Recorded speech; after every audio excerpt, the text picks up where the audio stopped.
Let me also offer my words of thanks, my heartfelt gratitude toward Lou Rockwell, who, as a brilliant entrepreneur and as an heroic effort, founded and built the Ludwig von Mises Institute. In his book, The Anatomy of the State, Murray Rothbard wrote, "Just as the two basic and mutually exclusive interrelations between men are peaceful cooperation or coercive exploitation, production or predation, so the history of mankind, particularly its economic history, may be considered as a contest between these two principles. This contest has been one-sided. In the ancient world, empires dominated political life. Merciless systems of slavery, theft, and war ruled around the world. One exception in the territories surrounded by such empires was the tribes of Israel. Even though warned by God himself of the misery they would suffer if they willingly surrendered their freedom that they enjoyed under the decentralized polity of the judges in order to have an earthly king rule over them, they clamored for their own enslavement. It is instructive that the prize the Israelites deemed worth paying so heavy a price to obtain was to have a king lead them in battle. With Saul as king, Israel no longer enjoyed periods of peace as they did under the judges, but was constantly at war. As Samuel had warned, Saul took their sons for soldiers, their daughters and male and female servants as slaves, the best of their lands, produce, and flocks, and thereby reduced the Israelites to servitude. The Israelites would not be the last people to succumb to the siren song of war. About the importance of war as a device for aggrandizing the power of the state in its contest against liberty, Rothbard wrote, "In war, state power is pushed to its ultimate, and under the slogans of defense and emergency, it can impose a tyranny upon the public such as might be openly resisted in times of peace. War thus provides many benefits to a state, and indeed every modern war has brought to the warring peoples a permanent legacy of increased state burdens upon society." Close quote. War not only vastly extends the wealth transfers used by the state to bolster its rule, but advances pro-state ideology. Because the state lives parasitically on the production of its hosts, those who benefit from the state's welfare transfers must always be a minority of the population. The majority must be the victims of the state, and therefore their acquiescence in predation by the state must be engineered, otherwise that state is finished. The legitimacy of the state must be manufactured and maintained through ideology. From Oriental despotism to American hegemony, the state has never failed to attract, with its power and pelf, those who would fabricate apologia. But their litany of claims that our rulers are wise and their rule is beneficial, that our rulers protect us from horrible dangers, that our rulers uphold the glorious tradition of our ancestors, that our rulers embody the interest of society, that our rulers are appointed by God, that our rulers bring science and reason to society, and so on, never explain how such claims turn hegemony into voluntary association, murder into defense, kidnapping into voluntary association, and taxation into free will offering. If the state is the fount from which all social blessings flow, then why do its apologists resort to instilling guilt in the successful and envy in the unsuccessful to strengthen its power? We see through the lies and sophisms of pro-state ideology because we have accepted the truth advanced by those who champion liberty. Extrapolating from our experience, we can see that anti-state ideology is a necessary condition to establish and maintain liberty.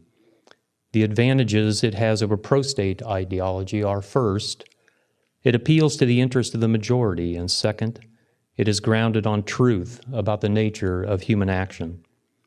While liberty is consistent with human action, the state is founded on a contradiction, namely, that the only way to have an institution to protect our rights is to establish it on the violation of our rights.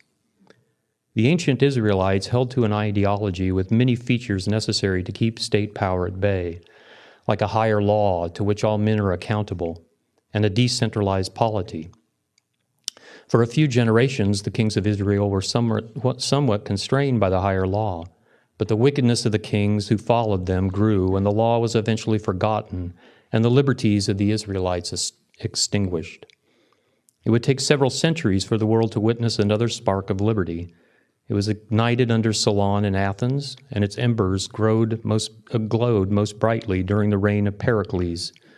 But liberty lasted only as long as Pericles and his generation lived. According to Lord Acton, the Athenian system failed to protect minorities and to put the state under the law. The democracy of Athens, in the end, led to class conflict, which tore the system apart. The Peloponnesian War extinguished both Pericles and the embers of Athenian liberty. The Stoics in Rome rediscovered the concept of a higher law to which all men are subject. In its highest formulation, in the hands of Cicero, Seneca, and Philo, the Stoics claimed that there is a universal commonwealth of the children of God, and his voice should be obeyed. Freedom is found in obeying the natural laws of God. Under a better ideology than the Greeks, the ensuing struggle for liberty lasted far longer in Rome than it did in Athens, but it never achieved in practice the lofty expression it attained in theory.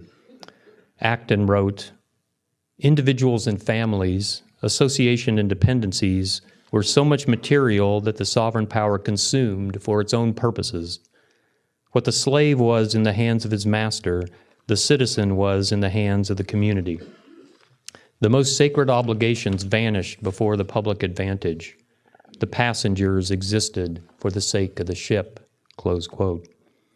At the height of its power, before wars of empire aborted its embryonic liberty and prosperity, Rome encountered the seedbed of liberty in the freemen of Teutonic communities. When their leaders were converted to Christianity, they converted their people. After the fall of Rome, their decentralized polities persisted as the church resisted the centralization of state power, permitting a long incubation period for the birth of liberty. Its time arrived in the 10th century, when the Scandinavians turned from aggressive invasion of Europe to peaceful trade. In the next century, the Mediterranean was secured for European shipping. Venice and the cities of northern Italy flourished by expanding trade routes and extending the division of labor from cities into the countryside. The Hansa cities did the same in northern Europe. As Henri Pirenne wrote, "Europe became a region of cities built by capital." The flowering of commerce in Europe was reinforced by the development of a pro-liberty ideology, elevated to previously unforeseen heights by the Christian doctrine of the individual person. God himself took on human nature and lived as a man. Jesus Christ suffered and died to secure the salvation of each individual person. In heaven, God will glorify each person with a spiritual body to live in communion with him and other people. Nations rise and fall, but the individual person will live forevermore. As Harold Berman has shown, the church recast canon law along lines more favorable to private property and contract in the 11th century. The canon law acted as leaven in the different legal systems, both civil and commercial.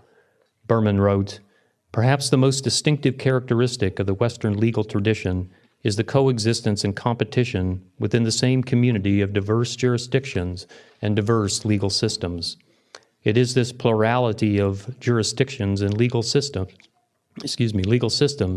that makes the supremacy of law both necessary and possible." Close quote.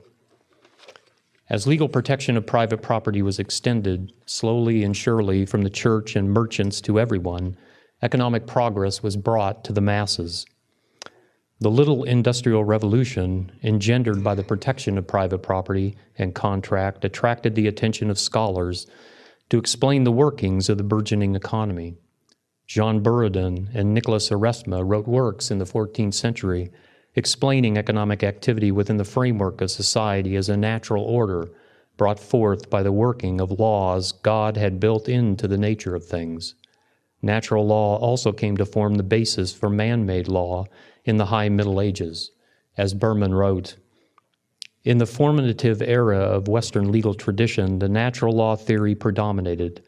It was generally believed that human law derived ultimately from and was to be tested ultimately by reason and conscience. According not only to the legal philosophy of the time, but also to positive law itself, any positive law, whether enacted or customary, had to conform to the natural law, or else it would lack validity as law and could be disregarded. This theory had a basis in Christian theology as well as Aristotelian philosophy, but it also had a basis in the history of the struggle between ecclesiastical and secular authorities and in the politics of pluralism." Close quote. When war arose in the context of this Christian pro-liberty ideology, it merely slowed instead of stopped the momentum of liberty. The 100 Years' War began to consolidate state power and foster pro-state ideology. The reactionary forces were strong enough to usher in the era of royal absolutism. The rise of the nation-state threatened liberty like nothing had in the West since state power in Rome. As mercantilist writers voiced the pro-state ideology of the 16th and 17th centuries, the late scholastics countered with pro-liberty views. The school of Salamanca developed a natural law view of politics and economics. The founder of the school, Francisco de Vitoria, argued that all persons deserve the same legal protection of their person and property. As Tom Woods has written, Vittoria argued that the right to appropriate the things of nature for one's own use, that is, the institution of private property, belonged to all men regardless of their paganism or whatever barbarian vices they might possess. The Indians of the New World, by virtue of being men, were therefore equal to the Spaniards in matters of natural rights. They owned their lands by the same principles that the Spaniards owned theirs." Close quote. The natural law view of the scholastics was taken up by Grotius in his views on international law in the 17th century, and pro-liberty ideology was further refined in the natural rights view of Locke and Jefferson in the 17th and 18th centuries. America proved fertile ground for the revivification of liberty. State power was unable to constrain the inclination of people who held a pro-liberty ideology to live with respect for private property and contract in the open territory and decentralized polities of colonial America. Nation-states had to contend themselves with limitations on their power, given the possibilities their potential victims had to escape their depredations. During its heyday in the 19th century, classical liberalism showered people with the fruits of liberty, peace, prosperity, and human flourishing. But the pro-liberty ideology refined by the classical liberals was not free from impurities. Its fatal defect was manifest in the centralization of state power through the U.S. Constitution, which fashioned the nation-state form on the decentralized polity of the 13 states. As Hans Hoppe has written, classical liberal political philosophy, as personified by Locke and most prominently displayed in Jefferson's Declaration of Independence, was first and foremost a moral doctrine. Drawing on the philosophy of the Stoics and the late scholastics, it centered around the notions of self-ownership, original appropriation of nature-given resources, property, and contract as universal human rights implied in the nature of man qua rational animal. In the environment of princely and royal rulers, this emphasis on the universality of human rights placed the liberal philosophy naturally in radical opposition to every established government. For a liberal, every man, whether king or peasant, was subject to the same universal and eternal principles of justice, and a government either could derive its justification from a contract between private property owners, or it could not be justified at all. Close quote. Tragically, from the true proposition that a liberal social order requires its members to use defensive violence to suppress aggression against person and property, classical liberals invalidly concluded that there must be a monopoly provider of defensive violence.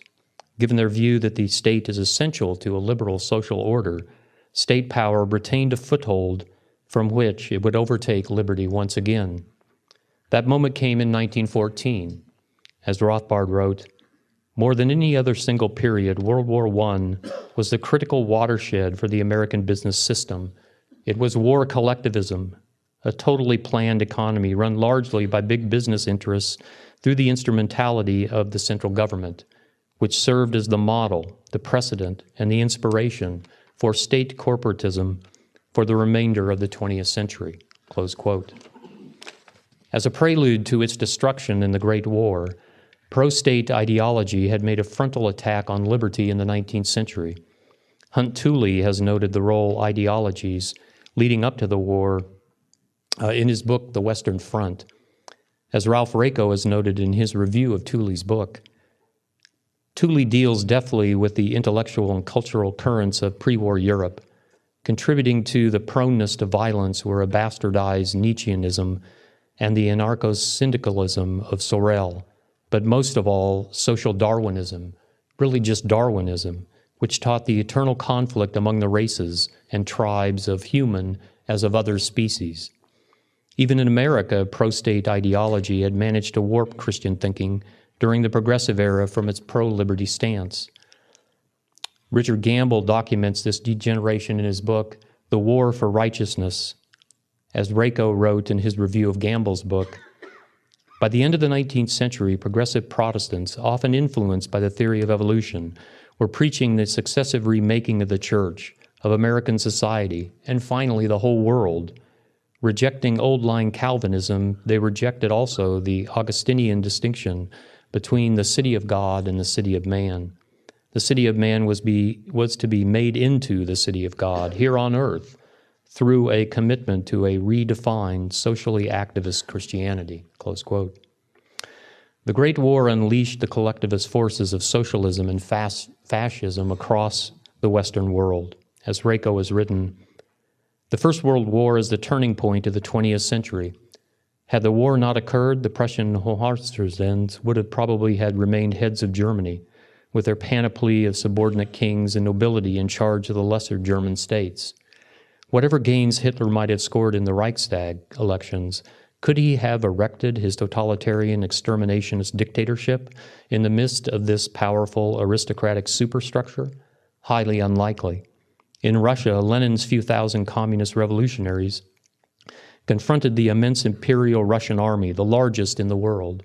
For Lenin to have any chance to succeed, the great army had to first be pulverized, which is what the Germans did.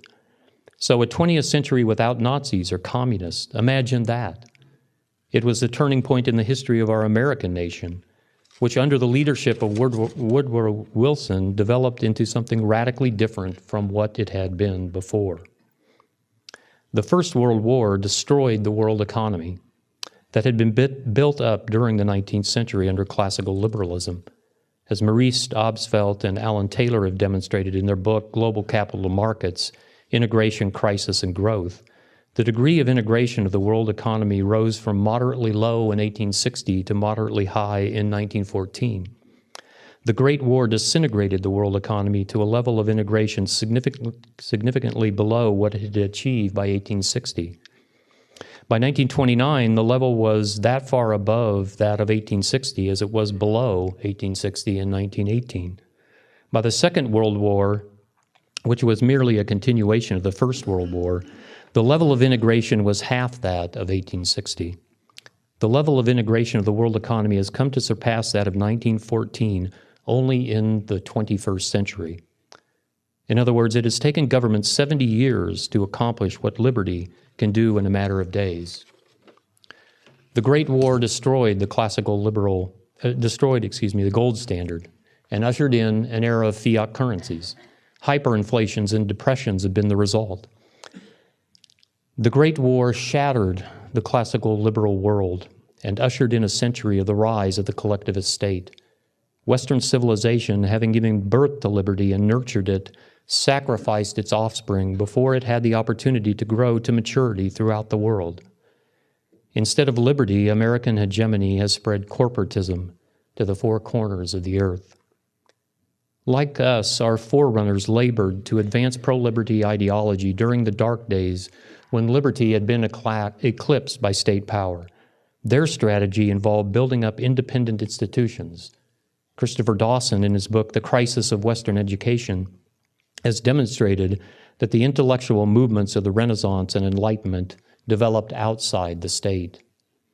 To restore liberty in our age, we must build genuinely private enterprises and independent educational institutions. Through organizations like the Mises Institute, we can do our part in the 21st century in rolling back the tide of the collectivist state built up in the 20th century, as our forerunners did in rolling back royal absolutism in the 18th century. We must not repeat their mistakes. This time, our pro-liberty ideology must embrace its logical implications and reject the state root and branch. Only then can the potential of life, liberty, and property be realized in the flourishing of the human race. Thank you.